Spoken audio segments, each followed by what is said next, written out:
আজ তো আমাকে আরো সুন্দর লাগছে, ঠিক যেন আকাশ থেকে নেমে আসা কোনো পরী। দিনকে দিন আমার চেহারার সৌন্দর্য যেন বেড়েই চলেছে। মা লিপি, এই খাবারটা তোর বাবাকে দিয়ে আয়। কি বললে? এই ভর দুপুরে এত রোদে আমি বাইরে যাব? সত্যি মা, তোমার মাথা ঠিক আছে? কেন, আমার মাথার আবার কি হলো? মাথা যদি ভালোই থাকে তাহলে এই রোদে আমায় বাইরে পাঠাচ্ছ কেন? এই রোদে বের হলে আমার গায়ের রং তো কালো হয়ে যাবে। না না, আমি কিছুতেই এখন বাইরে যাব না। তাহলে এখন ভাতটা কাকে দিয়ে পাঠাবো?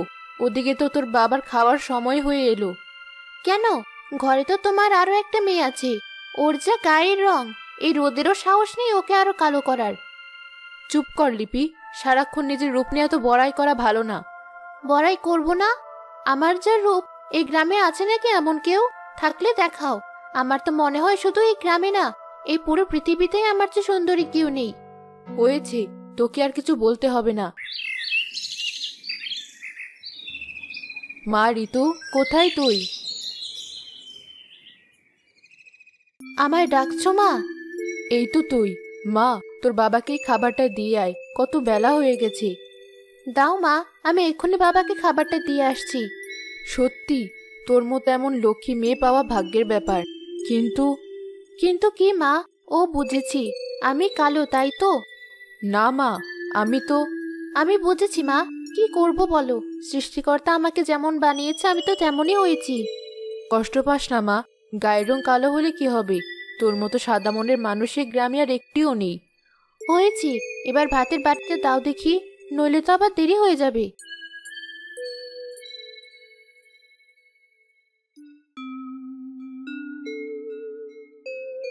তা জলিল ভাই, তোমার মেয়েটা তো বেশ ভালোই বড় হয়েছে। তা ওর বিয়ের কথা কিছু ভাবছো নাকি?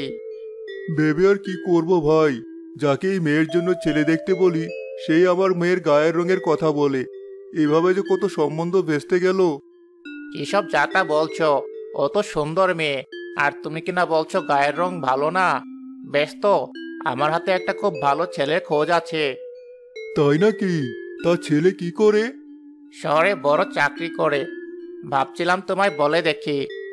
চাকরি করে? তাহলে তো খুবই ভালো পাত্র। তা আমার মেয়েকে বিয়ে করবে? কেন করবে না? অমন সুন্দরী বউ কে না চায়? টাকা পয়সা নিয়ে ভেবো না, ছেলে আমার নিজের ভাগ্নে। ওই তো আমার মেয়ে। কিরে মা, এই রোদ্রুরে তুই আবার এখানে আসলি কেন? আসবো না? এই ধরো তোমার খাবার, আমি না আসলে তুমি তো না খেয়ে কাটিয়ে দিতে। দেখেছো তো দুলাল ভাই, আমার মেয়েটা কেমন লক্ষ্মী। নিজের মেয়ে বলে বলছি না, ও যে ঘরেই যাবে ঘর একদম আলো করে রাখবে। আলো না কালো, যেই ঘরে যাবে সেই ঘর আরো অন্ধকার হয়ে যাবে। কিছু মনে করো না ভাই, তোমার এই মেয়েটাকে দেখলে আমি শুধু একটা কথাই ভাবি, তুমি আর ভাবি এত সুন্দর, অথচ তোমাদের মেয়েটা এমন কালো হলো কেন? এসব কি বলছো ভাই? তুমি তো এইমাত্র আমার মেয়ের জন্য একটা সুপাত্রের খোঁজ দিচ্ছিলে।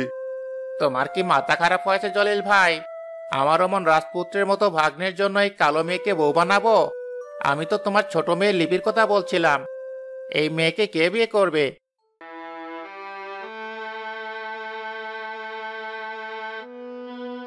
বাবা, আমি আসি, ওদিকে আবার আমার কাজ পড়ে আছে। এ কি মা, তুই কাঁদছিস? তুই মন খারাপ করিস না, লোকে যা ইচ্ছা বলুক, তুই আমার লক্ষ্মী মেয়ে। কাঁদছি না তো, চোখে কি যেন একটা পড়েছে। তাছাড়া দুলাল চাচা তো মিথ্যে কথা বলেনি। যদি ছেলে ভালো হয় তাহলে লিপির বিয়েটা দিয়েই দাও।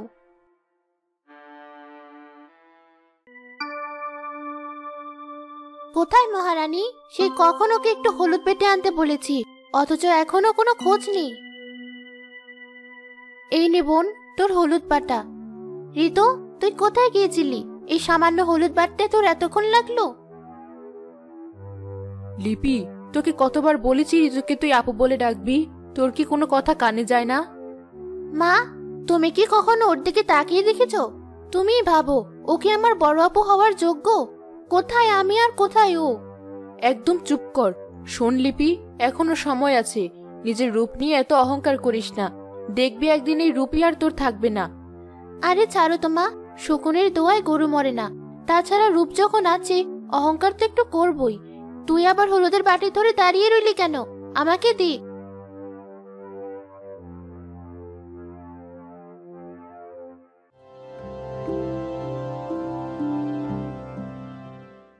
বলছিলাম এত ভালো পাত্র হাতছাড়া করাটা কি ঠিক হবে? এসব তুমি কি বলছো ঋতুর মা? ঘরে বড় মেয়ে থাকতে শেষে কিনা ছোট মেয়ের বিয়ে আগে দেব?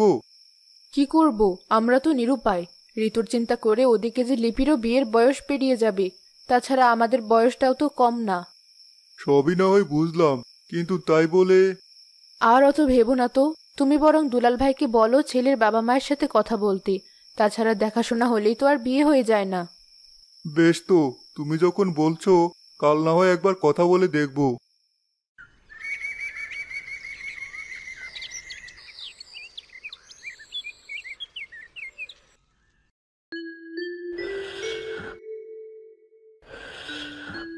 বলছিলাম দুলাল ভাই, কাল তুমি যে পাত্রের কথা বলছিলে, দেখো না সেখানে একবার কথা বলে।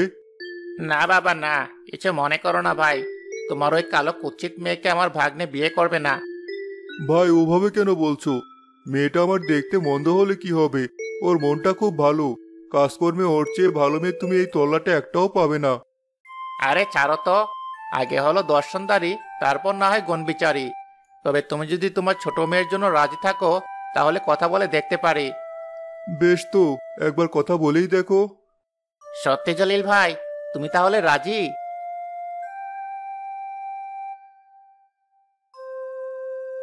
মেয়ের বাবা যখন হয়েছি, রাজি না হয় উপায় কোথায়? অন্তত বেঁচে থাকা অবস্থায় একটা মেয়ের তো গতি করি। বেশ, তো তাহলে আজই আমি কথা বলে দেখছি। ওরা রাজি হলে না হয় এই সপ্তাহে দেখা সাক্ষাতের একটা ব্যবস্থা করব। তাহলে আসি ভাই।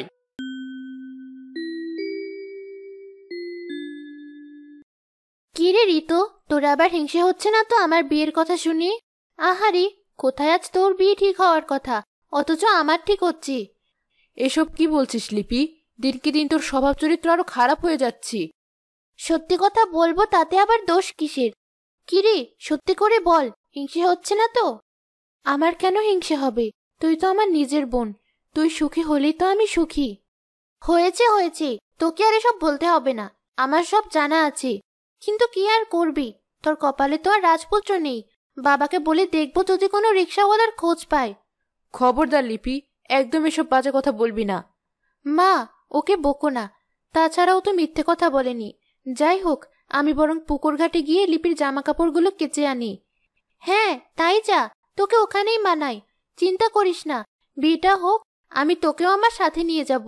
না হলে ওখানে গিয়ে আমার সব কাজ কে করে দেবে? হা হা হা হা। এই মেয়েটা এখনো শুধরালো না। সৃষ্টিকর্তা, ওকে তুমি মাফ করো। মা, তুই ওর কথায় কিছু মনে করিস না। আসলে ছেলেটা ভালো বলে আমরা হাতছাড়া করতে চাচ্ছি না। কি যে বলো মা, ও তো আমার ছোট বোন, আমি কি ওর কথায় মন খারাপ করতে পারি? এখন আমি যাই, নইলে পুকুর ঘাটে রোদ বেড়ে যাবে। এ তুমি আমায় কেমন কষ্ট দিচ্ছ? আর কতকাল আমায় এভাবে কষ্ট পেতে হবে? এই চেহারার জন্য নিজের বোন সবসময় আমায় কথা শোনায়, আর কতকাল আমি এই কষ্ট সহ্য করব? ঋতু যখন মনের কষ্টে কাঁদছিল, ঠিক তখনই তার চোখ গিয়ে পড়ে মাটিতে পড়ে থাকা এক নোংরা আহত পাখির দিকে। আহারে, এখানে এই পাখিটা এলো কোথা থেকে? আমি কত সামান্য কষ্টে কাঁদছি, আর এই নিরীহ পাখিটা কত ব্যথা পাচ্ছে। ওকে যে করেই হোক সাহায্য করতে হবে।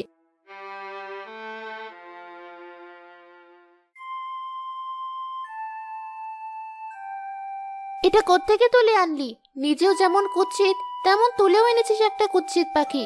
যা, এটা বাইরে ফেলে দিয়ে আয়। এভাবে বলছিস কেন বোন?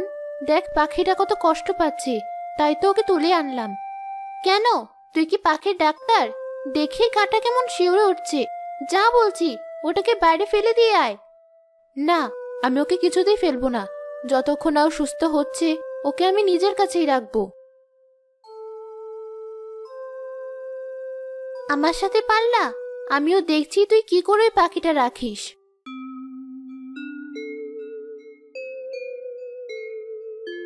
এই তো, এবার আর তুই ব্যথা পাবি না।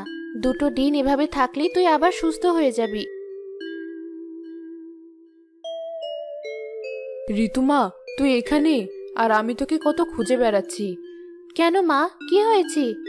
তোর দুলাল চাচা খবর পাঠিয়েছে, কাল দুপুরেই ছেলেপক্ষ আসবে লিপিকে দেখতে। সে তো খুব ভালো কথা মা, তুমি একদম চিন্তা করো না, আমি সব কাজ সামলে নেব। মা, তুই মন খারাপ করিস না। সৃষ্টিকর্তা চাইলে তোর এর চেয়েও ভালো ঘরে বিয়ে হবে। আমি ওসব নিয়ে ভাবছি না, আমি ভাবছি আমার বোনটার বিয়ে যেন খুব ভালো মতো হয়। চলো মা, এখন আর বসে থেকে লাভ নেই, কালকের কাজকর্ম কিছুটা এগিয়ে রাখি।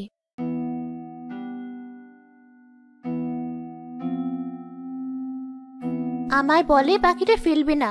সেই ছোট্ট থেকে দেখে আসছি ওর চেহারা যতই কুৎসিত হোক না কেন, বাবা মা ওকেই বেশি ভালোবাসে। আজ আমি ওর পাখির এমন দশা করব, বুঝবে তখন আমার সাথে পাল্লা দেওয়ার পরিণাম কি হয়।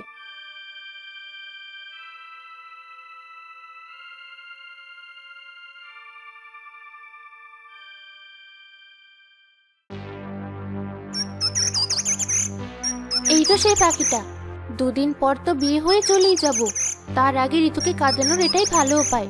কি নোংরা পাখি, এখনই এটাকে শেষ করব।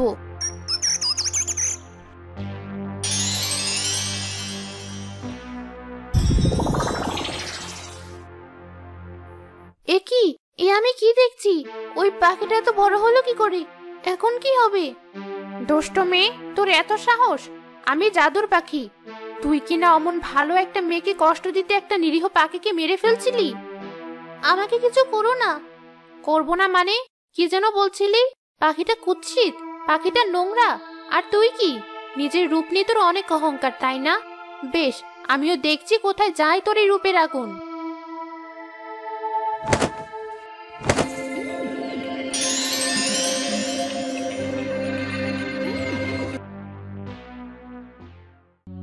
হায় হায়, এ আমার কি সর্বনাশ হলো! আমি কিনা এই 16 বছর বয়সেই এমন কুৎসিত বুড়ি হয়ে গেলাম। নিজের রূপ নিয়ে খুব বড়াই করিস না, আজ থেকে তুই হবি 16 বছরের বুড়ি। না না, দয়া করে আমাকে আমার আসল রূপ ফিরিয়ে দাও। এ আমার কি সর্বনাশ হলো! কিছুতেই না, যতদিন না তোর অহংকার পুরোপুরি চূর্ণ বিচূর্ণ হচ্ছে, ততদিন তুই এভাবেই থাকবি।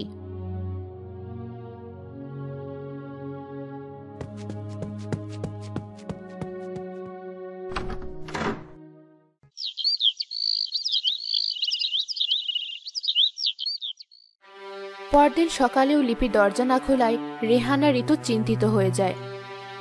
মা, একটাবার দরজাটা খোল।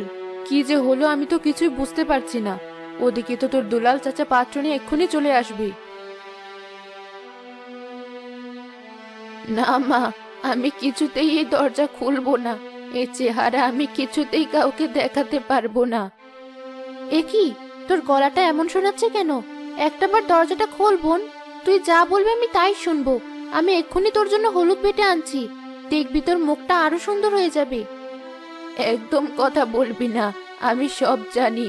আমাকে হিংসে করেই তুই সব করেছিস। মা, ওকে চলে যেতে বলো। ওই তো জাদু করে আমার চেহারা নষ্ট করে দিয়েছে। তাই তো, ওর গলাটা এমন শোনাচ্ছে কেন?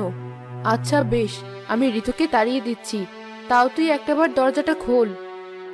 কেন মা, তোমরাই তো চেয়েছিলে ওর বিয়ে দিতে। যাও না, ওকেই এবার ওদের সামনে নিয়ে যাও। আমিও দেখবো ওই কুৎসিত মেয়েকে কি করে পছন্দ করে।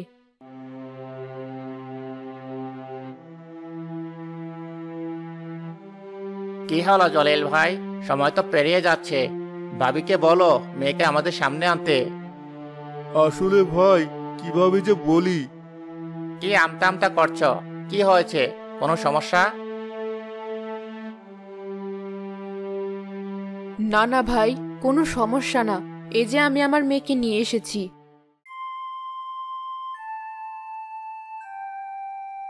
একে জলিল ভাই, ছি ছি ছি, আমাদের তো কথা হয়েছিল, তারপরও তুমি এই মেয়েকে দেখাচ্ছ?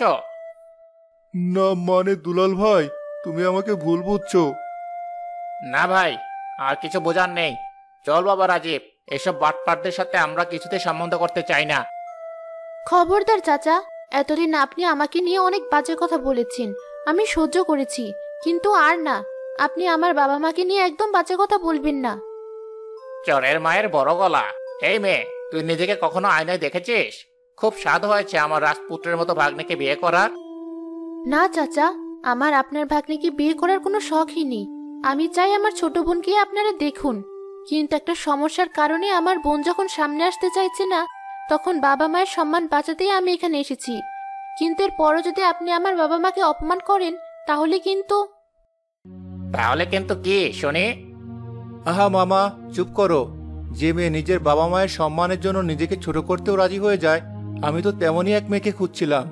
সুন্দর চেহারা তো ক্ষণস্থায়ী, কিন্তু মানুষের সুন্দর মন চিরস্থায়ী।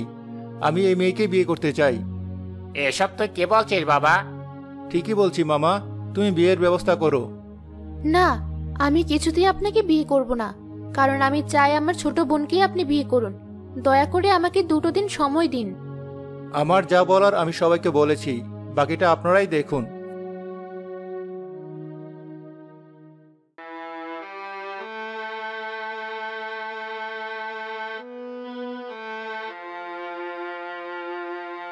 ওরা সবাই চলে গেছে, এবার তো দরজাটা খোল মা, একটাবার দরজা খোল। কেন মা, পারলে না তোমার ওই কুৎসিত মেয়েকে বিয়ে দিতে? আমি জানতাম ওই ছেলে কিছুতেই তোমার মেয়েকে পছন্দ করবে না। কি ভেবেছে আমার এই হাল বলে ও পার পেয়ে যাবে? এখনো তোর অহংকার কমেনি? ঠিক বলেছিস বোন, ওই ছেলের সাথে তোরই বিয়ে হবে। এবার তো দরজাটা খোল। শোন লিপি, ওই ছেলে ঋতুকেই বিয়ে করতে চেয়েছি, কিন্তু ঋতুই বিয়ে করতে চায়নি। কারণ ও চায় তুই ওই ছেলেকে বিয়ে কর। তোর বাইরেটা সুন্দর হলেও তোর ভেতরটা ঋতুর মতো সুন্দর না, তাই তো এখনো তুই ঋতুকে হিংসা করছিস।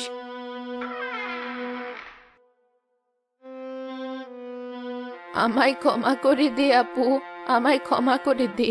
আজ বুঝতে পারছি মা সব সময় ঠিকই বলতো। ছোট থেকেই আমি ভেবেছি রূপ নিয়ে তুই আমাকে হিংসে করিস, অথচ আমি তোকে হিংসে করেছি। এ কি, কে তুমি? আমার বোন কোথায়? আমি তোর বোন আপু, আমার অহংকারের কারণে আজ আমার এই দশা। 16 বছরে আমি বুড়ি হয়ে গেছি।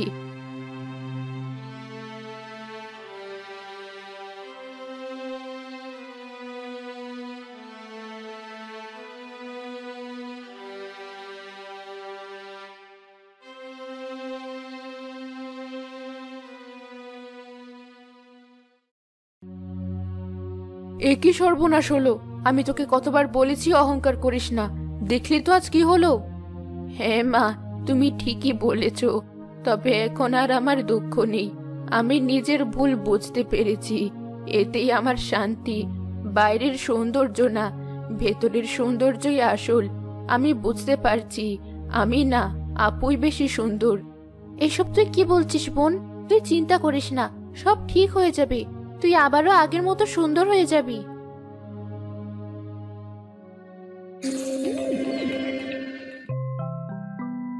এ কি, আমি আবার আগের মতো হয়ে গেছি? আপু, তোর কারণেই আজ আমি আবার আগের মতো হয়ে গেছি। না বোন, সব তোর কারণেই সম্ভব হয়েছে। কারণ পাখি তো বলেছিল, যখন তোর অহংকার দূর হবে তখনই সব আবারও আগের মতো হয়ে যাবে। তোর অহংকার দূর হয়েছে, এবার তোর বিয়েটাও হবে। না আপু, আগে তোর বিয়ে, তারপরে আমার বিয়ে হবে, তাই না মা? হ্যাঁ মা, এই প্রথম তুই ঠিক কথা বলেছিস। কিন্তু আর কিন্তু না আপু, আমি ভুলছিলাম। ওই ছেলের জন্য আমি না, তুই যোগ্য পাত্রী।